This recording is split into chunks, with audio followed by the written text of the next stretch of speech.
So ngayon, binabaybay natin yung section ng Lubao, Guagua, Minalin, Santo Tomas Bypass Road. At sa direksyon po tayo ngayon na papunta sa may NLEX. So dito po ito sa may bahagi ng Santo Tomas, Minalin, no? At sa direksyon ito papunta ng NLEX. At itong bypass road, layon nitong magkokonekta ito sa mga bayan ng Pampanga, sa Lubao, Guagua, Minalin, Santo Tomas. At ito ay bali So ang bypass road na ito ay hindi ka na dadaan ng Jose Abad Santos Avenue, kung saan ay masyado nang matraffic sa mga panahon ngayon, no? Palagi nang na-traffic doon. So pag nanggagaling ka ng Lubao at papunta ka ng NLEX, Metro Manila, so hindi ka na dadaan ng Jose Abad Santos, diretso ka na dito sa may Lubao at dadaan ka dito, diretso na yan sa may NLEX. At dito makikita natin dito sa bahaging ito po yung nakuna natin dati na mayroong nagawa sila ng drilling. So ngayon andito continue na yung trabaho nila dito at mayroong mga equipment dito, no? Dalawang crane yung nandito para sa mag-continue sila ng drilling siguro ito, no? At dito makikita din natin na gumagawa na sila ng mga rebars para ito sa, siguro ang tawag nito, para sa beam sa gagawing tulay dito, no? So ayan, makikita natin sa unahan, yan po yung crane. At dito lang so sila, no, papabricate sila ng para sa rebars ng beam nung gagawing tulay dito. Ayan, no.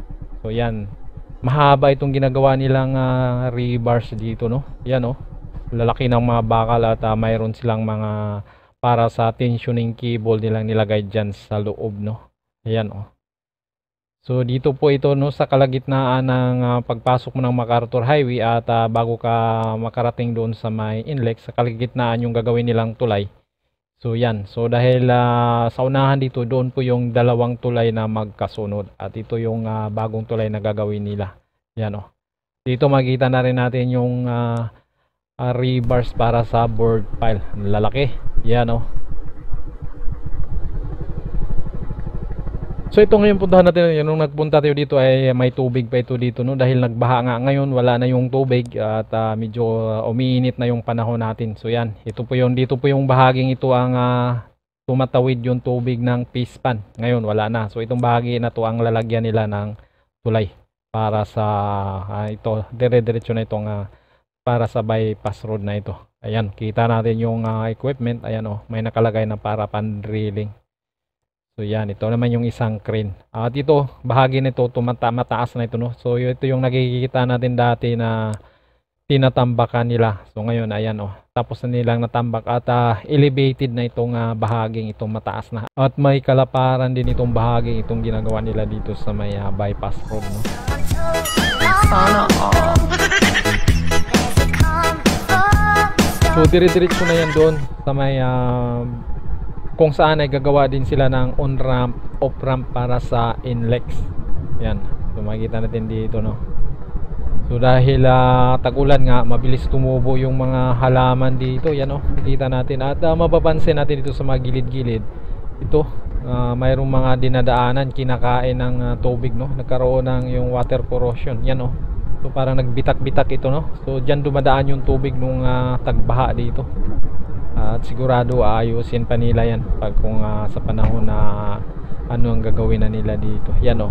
So marami po itong bahagi dito na nagkakaroon na ng natutunaw na sa tubig itong tinatambak nila. Ayan, oh.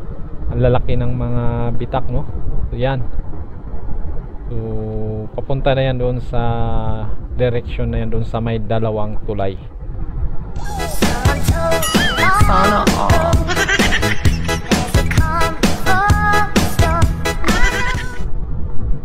So ito pa yung yan oh. So magkabila itong may mga kinakain na tinutunaw na ng tubig yung magkabila dito sa bagong overlay nila o bagong tambak nila. At ito dito na tayo sa may bahagi ng tulay, no.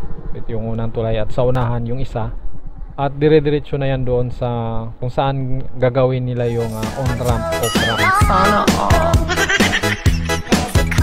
So dito makikita natin yan, no. So mayroon silang binabakbak dito. Yan, no. So ito matagal na itong nagawa na tapos itong tulay dito, no. So mayroon silang binabakbak. Yan, no.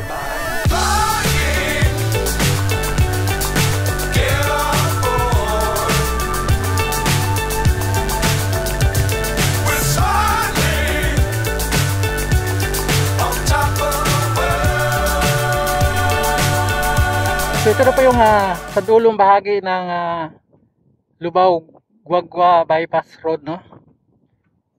Yan, no. Yan. So ayan, papunta na yan doon sa NLEX. Makita natin na marami pang mga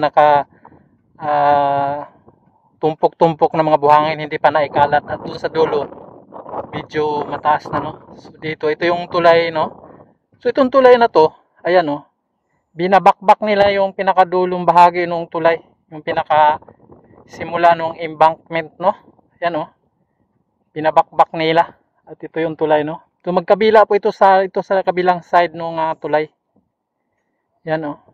Kaya parang dumidistansya kasi ang dito eh. Yung ng tulay at saka dito sa may itong ginagawa nilang parang embankment. Yan yung mga nila tinatambak dito at may mga bitak-bitak ng malaki. Yan, oh. So resulta po ito nung tag-ulan dito. Yan, oh. Yan. So yan po yung bahagi ng isa pang tulay, kaya magkasunod kasi itong dalawang tulay dito eh. At makita natin may equipment na rin doon, maghuhukay na naman yata sila doon sa kabilang side. Dito sa gawa silang tulay doon. Yan, oh. Laki ng mga bitak dito. Yan. Pero siguro dahil to sa matubig nga itong area, no? Dito din sa kabila. Yan, oh. Bitak na bitak. Yan. Yan naman, lalim. Talagang inaanod ng tubig. Kaya mataas kasi ang tubig dito nung nakaraang mga nagtagulan, ng bagyo. Yan, makita natin doon sa unahan yun, yung NLEX dyan.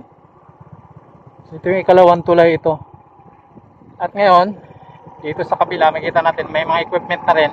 Dalawang crane yung andito. Malalaking crane ito, no? So yan, maghuhukay na naman sila dyan ng para sa bore pile.